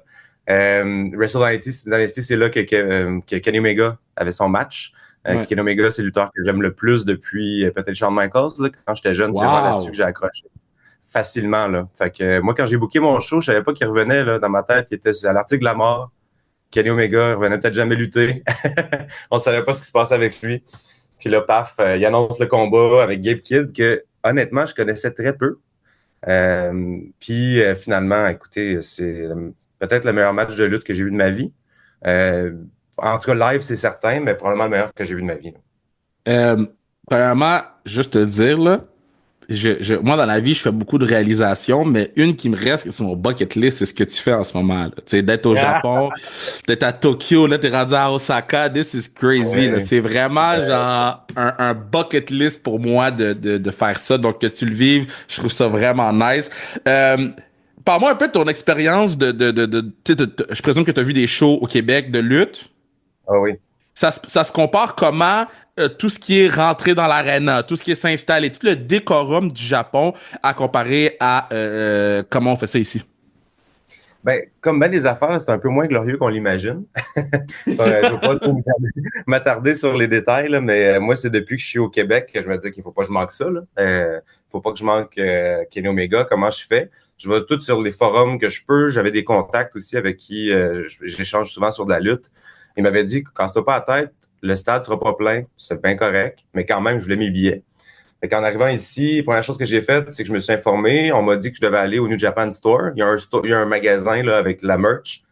Fait que j'avais ça comme idée. On m'avait aussi dit que je peux acheter les billets dans des Lawson ou dans des 7-Eleven. Il y a ça partout à tous les coins de rue ici. Ah ouais? Ah oui, vraiment. Mais acheter des billets dans des dépanneurs? Attends. Billets dans un dépanneur sur une imprimante. En japonais. Hein? C'est pas une blague. C'est pas une blague, c'est que les billets d'événements, c'est là que c'est là qu'ils achètent. Pour n'importe quoi, tu veux voir un show de J-pop, tu veux voir n'importe quoi, c'est là, c'est comme une centrale. Fait que tu prends tes billets, t'es fait imprimer, puis tu vas voir ton show. Mais je comprenais rien. Puis tu sais, j'ai lu des tutoriels, puis à un moment donné, je suis avec un ami ici, là, lui, il s'en fout de la lutte. Là. Vous avez sûrement des amis comme ça, vous autres aussi, là. Ouais. Il m'endure avec mon amour de la lutte. Mais bon, en tout cas, j'ai fait ce que j'ai pu. Finalement, je suis allé au New Japan Store. Je me suis dit, on se cassera. Tu sais, c'est sûr qu'on va pas faire d'erreur. Rendu là, la madame ne parle pas en anglais du tout. Aïe, aïe, aïe. Elle me répond buy tickets day of the venue avec Google Translate. Fait que l'univers conspirait pour pas que j'aille voir le show, mais en même temps, je savais que ça allait pas être plein. Là. Il y a 60 000 places, je pense. Là, puis je pense que les chiffres officiels, c'était quelque chose comme 15 000. Ouais, fait qu'on était arrivé, chose, ouais. 16 000, c'est ça. T'sais. Fait qu'on était arrivés. Ils nous ont, au ticket office, là, ils nous ont donné 2 billets. Nulle part, vraiment, là, dans une zone où il n'y a personne. J'avais entendu dire aussi, puis tu sais, moi, je vois pas ça comme une forme de racisme, là, c'est juste que les fans japonais, les fans américains ou étrangers, ils ne mêlent pas. C'est 2 types de crowd, 2 types de réactions. J'ai l'impression qu'ils font exprès pour séparer les groupes, c'est bien correct. J'avais entendu cette affaire-là aussi quand John Pollock qui avait été un podcast que je suis, puis il avait dit, si t'es pas avec un japonais là-bas, ben c'est plus complexe. Exact. Ça l'est. Puis l'autre chose que moi, je voulais pas faire, c'est acheter mes billets d'avance parce qu'avec Sumo Tickets, là, je me serais retrouvé avec des Australiens sous. Puis c'est pas quelque chose que je voulais. Le gars-là était à 1h de l'après-midi, puis comme je vous ai dit, moi, je suis tombé malade ben raide ici, là, j'ai peut-être encore une petite voix. Fait que je voulais pas me retrouver avec une gang qui était un peu trop rowdy, là. Mais c'était parfait. En vrai, je me suis retrouvé dans un petit coin, j'étais bien installé dans un bon angle de vue, très loin. Mais l'expérience d'entrée, après ça, était parfaite. Ce qui est drôle aussi au Japon, c'est qu'il y a tellement de gens pour nous assister, là. Il y a quelqu'un pour t'ouvrir, tu sais, une porte tournante, il y a quelqu'un pour te la pousser. Pour à ton siège, il y a 4 personnes qui viennent voir à tout le temps si tu veux une bière, n'importe quoi. Tu sais, c'est un peu vraiment serviable, vraiment ouvert, puis tu sais, ils veulent la meilleure expérience possible. Fait que ça a vraiment aidé. Wow. Combien ça coûtait un billet pour l'événement? Ah, ça, j'étais surpris. C'était 120 $, puis des pas si bien placés que ça non plus. 120 $ canadiens? Oui, à peu près 120 $ canadiens. Ah ouais, quand même, hein? Ouais. Pour un stade qui est pas plein, hein? Exact. Mais il y a quelqu'un qui pousse ta porte tournante. Oui, exactement. Faut payer le salaire à quelqu'un qui part. Ah ouais, quand même dispendieux, hein? Ouais, quand même. Sur place, comment, bon, tu dis que tu étais quand même loin, il y a des écrans géants avec lesquels, j'imagine, tu peux suivre un peu l'action. Comment c'est être sur place? Puis justement, tu parlais des réactions des amateurs japonais versus les autres nationalités. Comment tu vis ça sur place, cette différence-là de réaction? C'est drôle parce que je l'ai pas vécu du tout, moi. Okay. J'ai entendu dire qu'il y avait une grosse différence. Tu voyais quasiment les sections qui étaient vendues à des étrangers. Je l'ai pas vécu. Tu sais, ça fait une couple d'années que j'ai mon feeling comme fan de lutte. Je me sens comme si les fans de lutte, on était en train de faire du cosplay comme fans de lutte. Fait que je sais pas comment si vous comprenez ce que je veux dire, mais j'ai l'impression que moi-même, j'agissais comme un fan japonais en écoutant la lutte japonaise. Il y avait comme une espèce d'ambiance homogène qui était cool.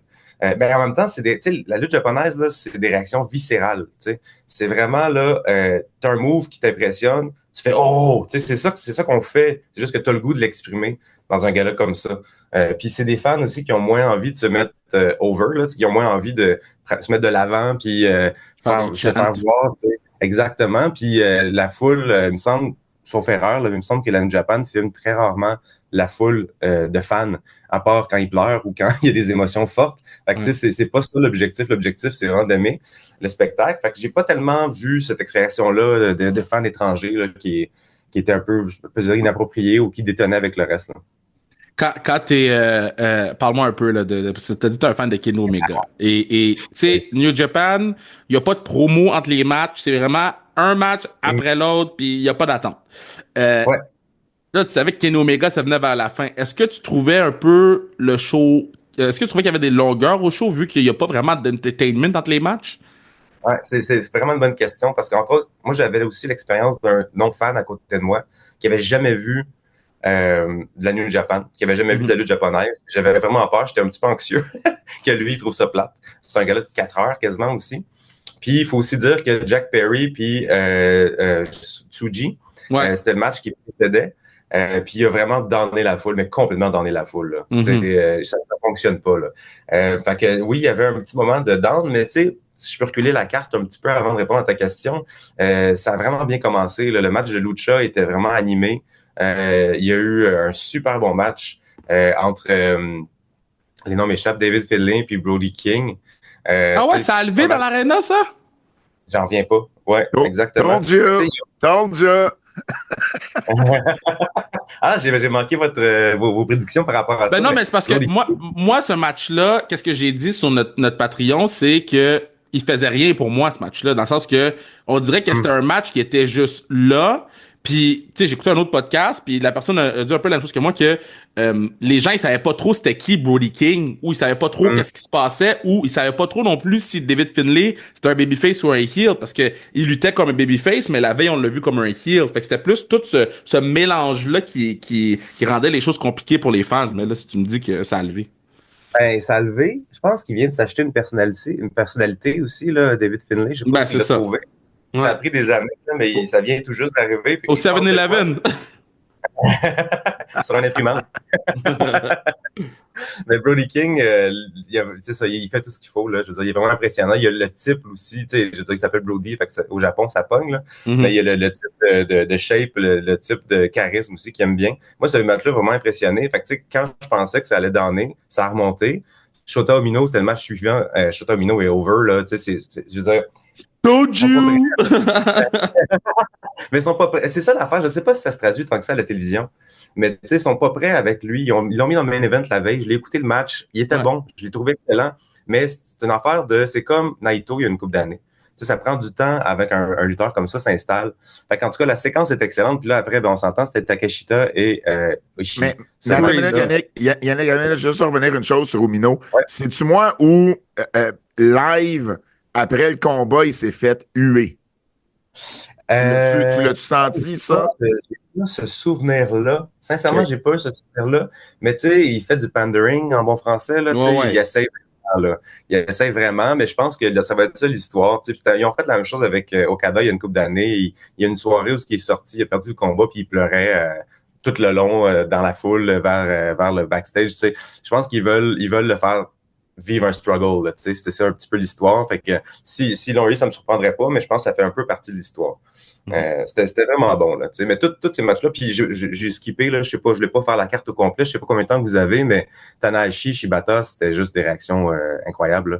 C'était fou, là. Man, y'all gotta leave me that New Japan to me! Yo, quand Tanahashi puis Shibata, parce que moi, je suis un gars de New Japan, OK? Fait que quand Tanahashi, juste le fait qu'il se regarde dans le ring, moi, juste ça, là, j'étais comme, yo, ma vie est faite. Ben, c'est ça, puis c'est son année de retraite, hein? Mm-hmm. C'est l'année de retraite de Tanahashi. Fait que c'est moi de l'avoir vu au Tokyo Dome, je reviendrai pas l'année prochaine, c'est sûr, là. Fait que c'est quand même un gros moment que j'ai vécu, puis c'est ça, il y a des personnalités comme ça que juste le fait d'être debout dans un ring au milieu de la foule, c'est assez. Mm-hmm. Puis Shibata, moi, je comprends pas trop la relation qu'il y a Shibata avec la compagnie. J'ai suivi, là, je sais qu'il a fait un combat complet quand il devait pas le faire une couple d'années. Mm-hmm. Je pense que le combat durait 5 minutes parce qu'ils veulent pas qu'il lutte, ils veulent pas prendre de risques par rapport à sa santé. Mais, ils se sont donné des chops pendant 5 minutes, puis c'était bien meilleur que ce que Jericho fait. Tough!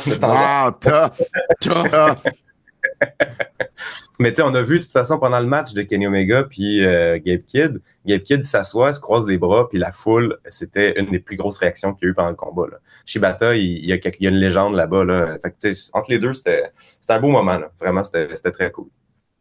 Nice. As-tu répondu à la question de Kevin, finalement, à travers tout ça? C'est ça, il me semble que je m'éloigne un peu. C'était quoi l'intention de Kevin? ben, en fait, c'était les longs. Non, il a répondu. Il a dit que son collègue qui ne trippait pas sur la lutte, les longueurs, là. Fait que, il a répondu. T'as très bien répondu, là, sans pas te la prendre. Non, t'as très bien répondu. C'est ça. Il restait de l'énergie, là. Il n'était pas sapé encore complètement. OK, puis quand t'as vu Kenny, là, quand t'as vu Kenny rentrer, là, tell me, quand t'as vu Kenny rentrer avec son swagger New Japan, sa tenue New Japan, wouh! Ah non, mais attends, là, tu peux pas, là. c'est quelque chose, t'aurais trippé. Je sais que je t'écoute souvent, Kevin, là, dans les podcasts, puis t'aurais fait beaucoup de... Caca sur moi! Oui, exactement, t'aurais capoté, là. Tu sais, il arrive en demi-dieu, là. Puis en plus, avec la nouvelle tune qu'on n'a jamais entendue, qui était incroyable. Tu sais, à l'écran, à la télévision, ils ne montrent pas tous les écrans LED qu'il y a devant nous. Il y en a, là. Il y en a tellement, là. Il y a 3 gros écrans en haut pour présenter l'action. Puis là-dessus, ben, ils font des infographies. Il y a une longue bande qui fait quasiment la moitié du stade qui fait de l'infographie. Ils mettent du budget dans l'infographie, ça n'a pas de bon sens. Fait que là, il arrive, lui, c'était tout un décor de feu, comme vous avez peut-être vu à la télévision. Mm-hmm. La nouvelle tune avec le compositeur de Final Fantasy qui arrive. Les paroles qu'on n'entendait pas trop, mais qui faisaient passer pour un demi-dieu. Ouais. L'énergie qui dégage, il était loin de moi, là, j'aurais besoin de jumelles pour le voir, mais je le sentais. Il était prêt, là, il y avait vraiment une aura. Puis tu vois que la foule est devenue silencieuse. Puis vous avez remarqué aussi, premier move qu'ils ont fait, il y avait tout de suite le crowd. Dans les combats qui étaient moins, où il fallait qu'ils attrapent l'énergie de la foule. Mettons David Finlay, puis Brody King, ça prenait un moment avant que le monde embarque. Là, c'était comme instantané, mais je pense que la présentation faisait toute la différence. C'est vraiment l'entrée des lutteurs là, qui a je vais pas te couper, Pat, là, mais on n'a pas parlé dans le dernier podcast, mais on n'a pas parlé du stage de Wrestle Dynasty et Wrestle Kingdom. Yo, c'était WrestleMania level, cette affaire-là. Là. Majeur, là. C'est fou. J'ai été à 2 WrestleMania, je pense. Dont celui en Floride avec les manèges. Là, ouais, Roller Coaster, c'est 24, ça, je pense. Ouais, exact. Non, c'est pas 24, excuse. C'est 24, moi non plus. 30, mais 30, un autre à New York, bref, ouais. Je les ai vus, là, je peux les comparer. C'est aussi gros. La rampe est plus mince un peu, mais quasiment aussi longue. Puis, ouais, il n'y a pas de différence. Là, tu le vois aussi quand Shota Umino fait le tour avec sa moto au complet, puis il revient, tu vois qu'il y a de la place en masse pour sa moto, là, mais c'est ça, c'est énorme. C'est drôle parce que je vous écoute parler, puis c'est rare que je me fais out-geek quand on parle de lutte. Là, on dirait que j'entends Bertrand Hébert avec un autre gars au Comic-Con parler de choses que je connais pas vraiment. Ça, c'est très drôle. Hey, mais Yannick, parle-moi, parce que je sais que tu parlais tantôt du New Japan Store. Parle-moi un peu de l'ambiance autour aussi du Tokyo Dome. Le magasin, j'imagine, moi, je me suis toujours fait dire que pour des amateurs de souvenirs, il y en a à la tonne. Parle-moi un peu de ce qui se passe autour du Tokyo Dome. Mais c'est drôle aussi parce que la lutte au Japon, ça reste une passion ou quelque chose d'assez fringe. Là. C'est pas mainstream du tout. Il n'y a pas de bar qui présente la lutte. C'est vraiment un monde à part. Fait que, quand tu arrives dans le Japan Store, c'est un tout petit magasin, mais il y a plein de stocks dedans, puis des piles de stocks. C'est pas AEW. Des t-shirts, là. Tu dis? J'ai dit, c'est pas AEW qui ont 4 chandails de 4 lutteurs. Là. Ah, non, effectivement. Moi, je suis allé voir des galas de la W un peu partout, puis non, il y en a. Ils ont de la merch. Il y en a en masse, c'est juste que c'est tout pêle-mêle. Je pense que les gens, ils savent ce qu'ils veulent, ils le ramassent, puis ils partent, mais c'est pas présenté. Mais tu sais, dans le New Japan Store, c'est super beau. Là. Il y a tous les lutteurs qui sont présentés dans des grands posters. Il y a toutes les ceintures qu'ils ont déjà eues. Il y a des posters, il y a des t-shirts qui datent il y a longtemps.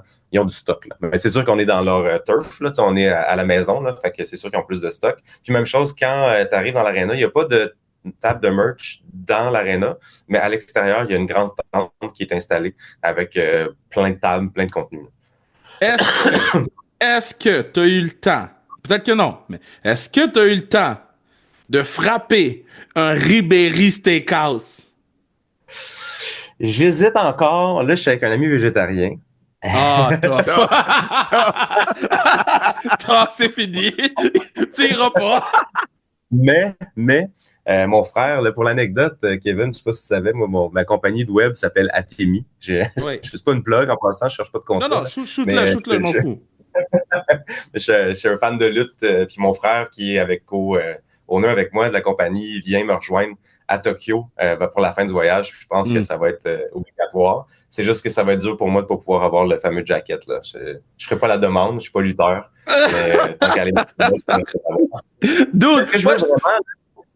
Vas-y. Moi, je te jure que si je vais à Japon, au Ribéry, je fais semblant que je lutte quelque part puis je demande le jacket. Fuck it, man.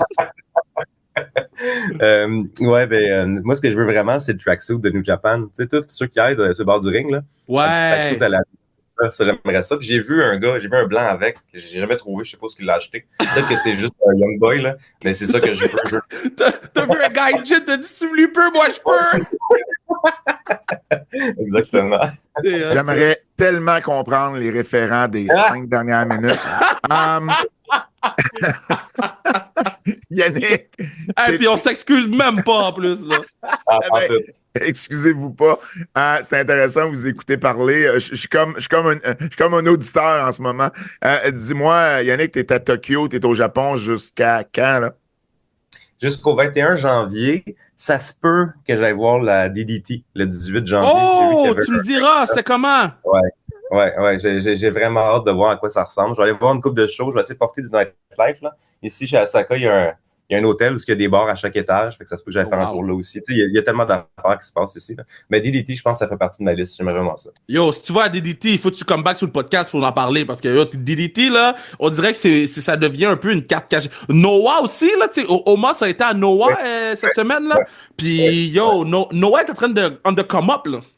Oma, c'est champion par équipe à Noah. Almost des belts. Puis le Nora aussi, là, ça a fonctionné. Là. Ils sont rentrés, c'est ça, là. Ouais, ils ont trouvé de quoi avec lui. Hey, écoute, Yannick, un énorme merci d'avoir pris le temps. Là. Il est quelle heure présentement à Ottawa? Il est minuit. Minuit. Hey, imagine, il est 10 heures du matin ici pour nous. Minuit pour toi. Merci beaucoup d'avoir pris le temps. Prends soin. Soigne ton rhume. Question que tu puisses profiter en masse de la fin de ton voyage. Puis définitivement, si tu fais des DT, on te ramène sur le pod pour en parler avec nous. Ça a été, hit ça a été trop intéressant. pour moi, man. Hit un saké pour moi là-bas, bro. Sûr. Puis là, ben, vous allez me permettre quand même, juste en fermant l'entrevue, là, bravo à vous deux. Sincèrement, bravo pour merci. Votre travail aussi depuis des années. Moi, j'ai suivi ça avec intérêt. Votre chimie est excellente. Ça fait des années que je la vois se développer. Mais là, avec tous les pay-per-view, tous les shows de la WWE qui vont être traduits par vous, on prépare des meilleurs ambassadeurs. Je suis vraiment fier de vous. Merci beaucoup, man. Très apprécié, Yannick. Profite de la fin de ton voyage et puis on se parle très bientôt. Ça marche. Hey, merci salut. à toi, boss. Superbe entrevue. Qu'est-ce que je dis? C'est ça, superbe entrevue? Ouais.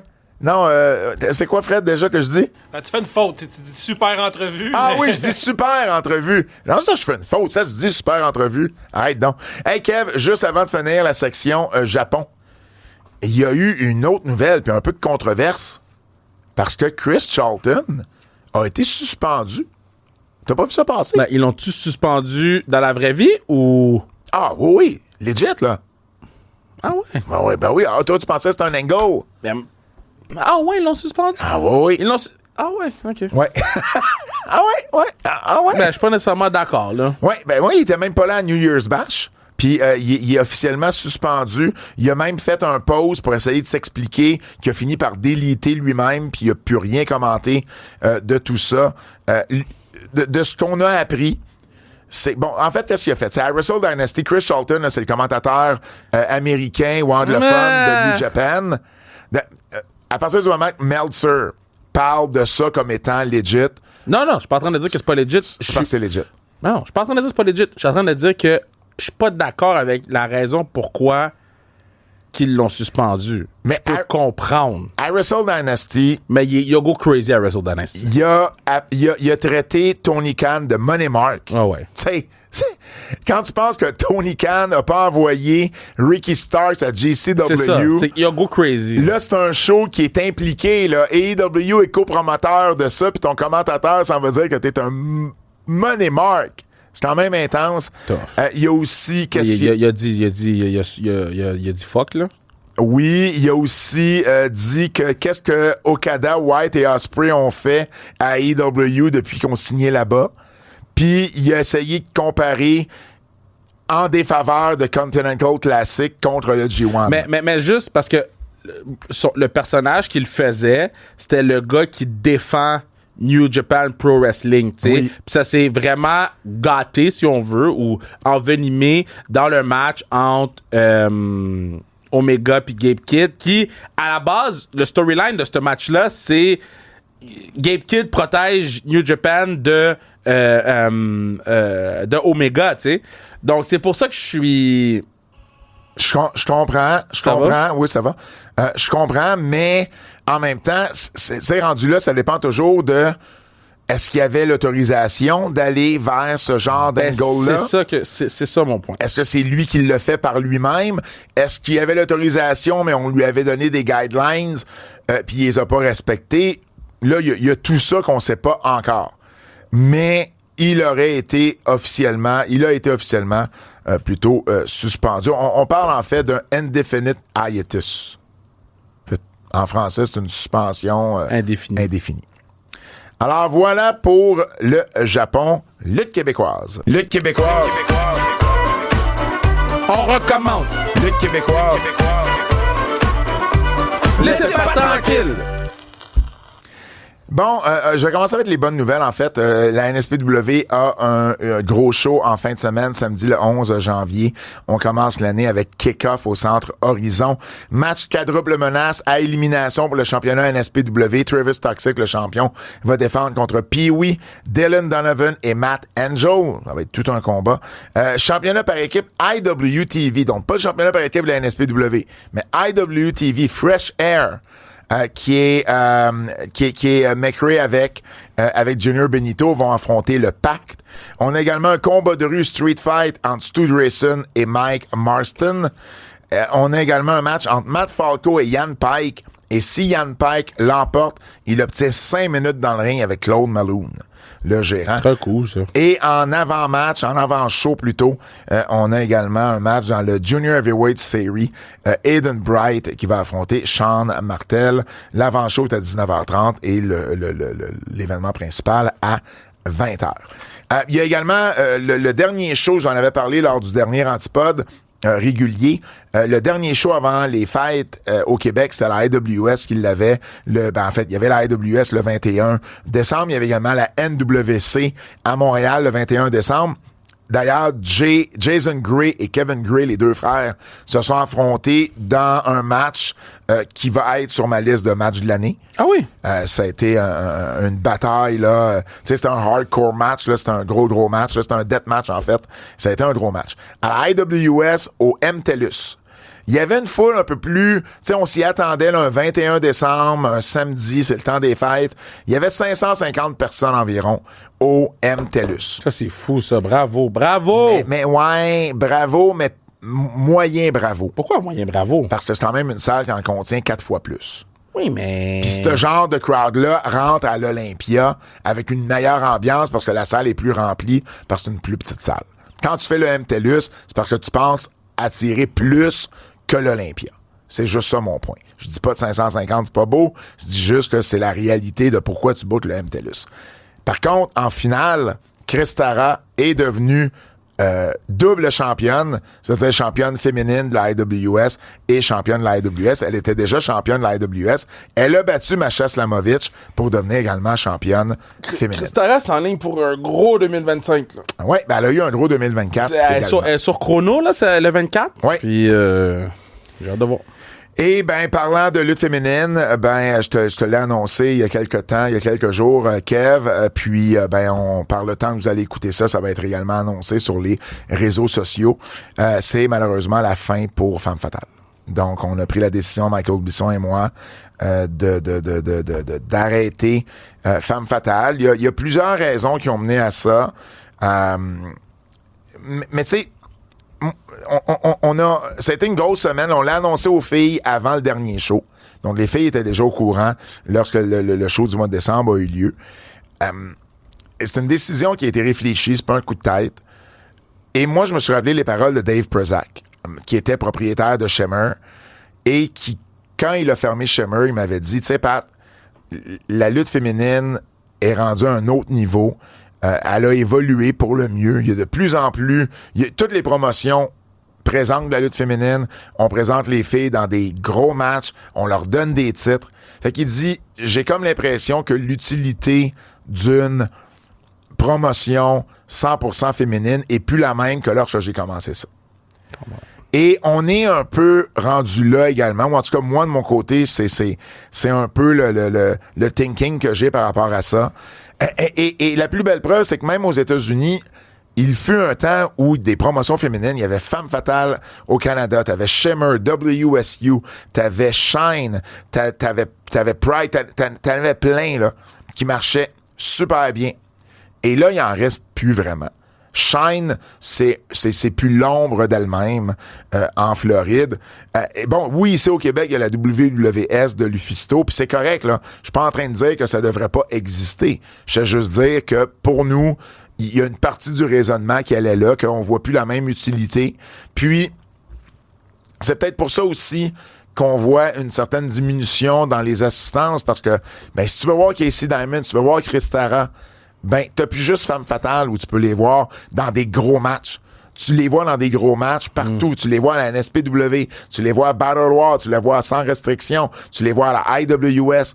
Donc, la plateforme Femme Fatale, elle était là justement pour permettre de donner des opportunités à des filles qui n'en avaient pas dans leur promotion régulière parce que c'était soit le popcorn match ou soit qu'on les utilisait presque pas. Et là, la scène a changé pour le mieux. Puis, ben, on est rendu là. Ça a été 7 ans que Mike et moi, on a Mais bravo, man, bravo. Par contre, il nous reste un show. Je suis pas en train de vous dire que ça a fermé en décembre. Au contraire, on veut se garder un dernier gros party. Ça va s'appeler Femme Fatale, le dernier show.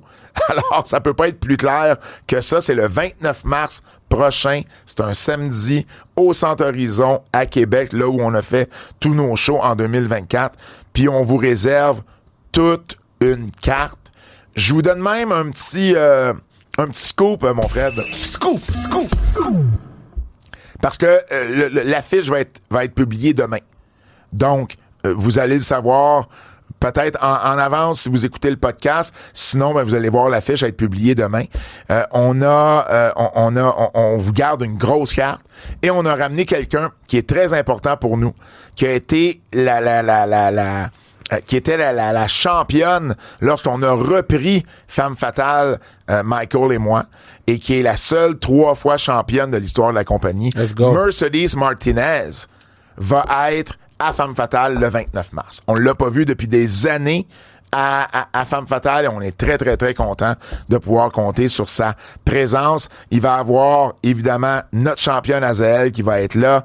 Toutes les lutteuses régulières de Femme Fatale vont être là également. Zoe Sager d'Edmonton qui est signée avec le WWID et qui a fait ses débuts en décembre, Femme Fatale, fait son retour également, va être là au mois de mars. Donc, on vous réserve là toute une carte. Alors, regardez ça pour les prochaines semaines. On va avoir beaucoup d'annonces à vous faire. Puis évidemment, les billets sont disponibles dès maintenant sur le point de vente. Encore une fois, bravo pour vos 7 ans. Puis on va être là en masse pour... oui, faut. Puis on va être là en masse pour venir célébrer ces 7 ans-là de Bisson et toi à Femme Fatale. Fait que c'est une nouvelle que j'ai t'as vu ma réaction parce que je trouve que ça a une place importante dans l'écosystème quand même là. Ouais.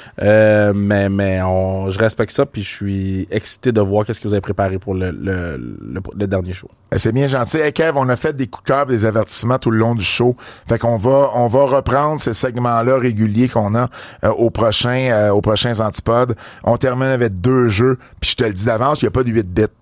Parce que là, je suis rendu au point où il faut que j'en envoie à Fred pour que Fred me fasse des customs. Parce que les sites où je prenais mes 8 bits, j'ai épuisé toutes les tonnes de 8 bits. Si jamais, là, il y a des gens qui nous écoutent, puis vous avez des sites qui ont fait des 8 bits avec des thèmes de lutte, à part ceux qu'on a eu aux Antipodes, ben envoyez-les moi, parce que sinon, ben je vais être obligé d'envoyer des tonnes à Fred.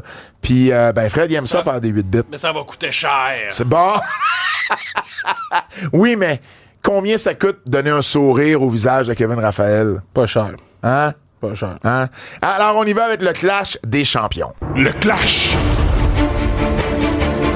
des champions. Admettons, là, le pire site d'aviation, c'est Air Transat, hein? Je sais pas. La calice de merde. Merci. Toi, visiblement, t'es en train de booker des vols. Tough. Clash des champions de notre ami Laurent Bourgault. Kev, c'est un jeu, là. C'est pour toi, là. Je t'écoute. Tu le sais, je te donne des titres et tu dois me donner le ou la championne. Ouais. Première championne. Ben, en fait, c'est une femme qu'on cherche. Entre 2011 et aujourd'hui, voici les titres qu'elle a remportés. À IWE, championne féminine d'IWE en 2011. Championne NXT en 2015. 2015. 5 fois championne féminine ou à Raw. 3 fois championne par équipe. Championne féminine de SmackDown. Championne féminine d'IWGP. Ah, mais c'est Mercedes Moné. Mercedes Moné! Wow, ça a pris quand même IWGP. Non, je l'avais avec Tag Team. Ah, OK, mais tu l'as pas dit. Oh, mais je te laissais finir. À chaque fois que je te coupe puis tu parles, tu te pisses pour rien. Oui, évidemment, de nous deux, c'est moi qui se fâche toujours pour rien.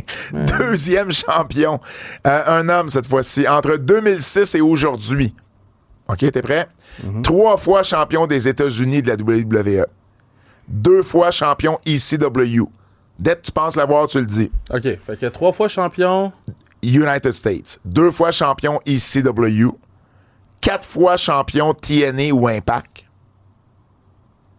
Champion King of the Mountain de TNA. 2 fois champion intercontinental. Jeff Jarrett? Non. Entre 2006 et aujourd'hui. Et 2 fois champion WWE.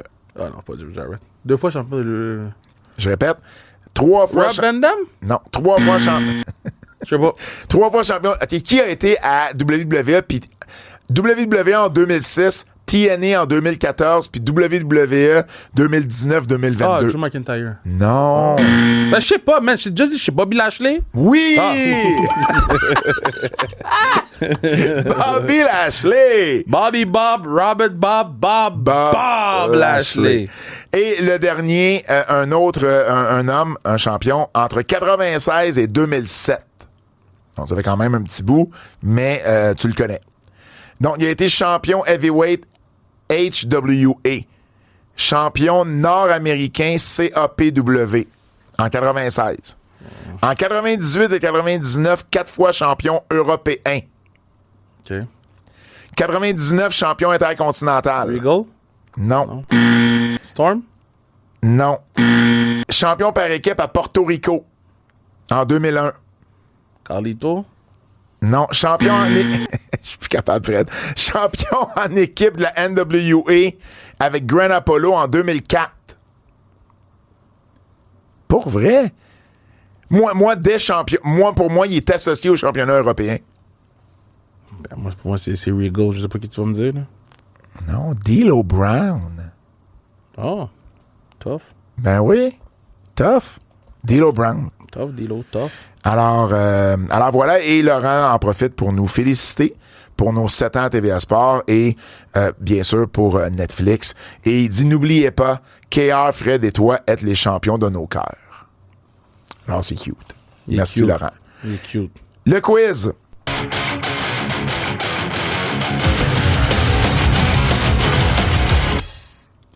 C'est l'heure du quiz de notre ami Jérôme Jacques Double J qui nous souhaite une bonne année et qui nous félicite pour Netflix, lui également. Quel a été le meilleur moment du premier Raw sur Netflix? Entre le match Roman Solo ou la finale Seth CM Punk? Le match Roman Solo. Ouais, à cause du Rock. Ben non, à cause de juste tout ce que ça voulait dire, ce match-là. Là. Oui, puis tu sais, on n'a même pas parlé, là, mais il y a eu Kevin Owens et Sami Zayn qui sont vrai. intervenus là-dedans. Là. Premier segment sur Netflix. Premier segment sur Netflix, là, c'est quand même gros. Le match, moi, j'ai plus aimé le match Rollins-Punk, mais pour tout ce que le match veut dire. L'histoire. Puis le Rock, puis tout ça, bon. Qu'est-ce que vous avez le moins aimé du premier Raw sur Netflix? Entre le Rock qui est de retour, babyface, sans explication, ou aucune présence de Gunther sur le ring. C'est vrai que Gunther était pas là? Ben, il y a eu un vidéo package. Oui, c'est vrai. Il doit avoir une raison pourquoi Gunther était pas là. Ouais. Parce qu'il était à Raw. Ouais. Puis ils ont pris le temps de faire un vidéo package. Fait qu'ils savaient qu'elle allait pas être là. Ouais. C'est pas comme si le patinet était pas là puis ils l'ont pas dit à personne. Mais c'est pas quelque chose qu'on a moins aimé. Est-ce que... Ben, en fait, il y a rien des deux que j'ai pas... Moi, j'aurais voulu voir Gunther. J'aurais voulu voir Gunther. Moi, j'étais content de voir Jimmy Hart. Et qui est votre préféré? Ah, OK. Qui est votre préféré? C'est qui ton préféré entre Stone Cold et The Rock? The Rock. Ah, c'est tough comme question. C'est un A, un B, là. Je pense que j'aime plus le Rock, mais c'est pas parce que j'aime pas Austin, là. C'est vraiment juste, tu sais, mon préféré entre les deux, c'est The Rock. Alors voilà ce qui met fin à notre premier Antipode, édition du 8 janvier 2025, le premier de l'année. Moi, j'ai adoré Jimmy Hart. J'ai adoré Jimmy Hart, moi aussi, j'ai rien à dire sur Jimmy Hart et je vais finir avant Jimmy que ce soit trop tard. Au nom de Fred Poirier, au nom de Kevin Raphaël et au nom de Jimmy Hart, mon nom est Pat Laprade et je vous dis à la semaine prochaine. C'est un rendez-vous.